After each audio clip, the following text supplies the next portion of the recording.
قال النبی صلی اللہ علیہ وسلم انما الاعمال بالنیات وانما لکل امر ما نوى صدق اللہ العظیم۔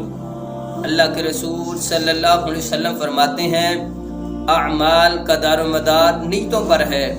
جس طرح کہ انسان نیت کرے گا اس کا صلہ بھی اسی طرح ہی ملے گا۔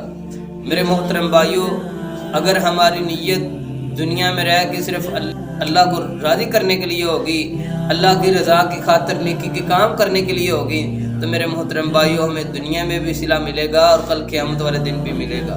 اگر ہماری نیت خالص نہ ہوئی، ریاکاری ہماری نیت میں آ گئی، اخلاص ختم ہو گیا، تو میرے محترم بھائیو اللہ کے رسول فرماتے ہیں ایسی انسان کو اللہ تعالیٰ اوندا منہ کر کے گھسیٹتے ہوئے فرشتوں کو حکم دیں گے کہ اس کو جہنم میں پھینک دو۔ تو اللہ سے دعا ہے اللہ ہمیں ریاکاری اور دکھلاوے سے دور فرمائے۔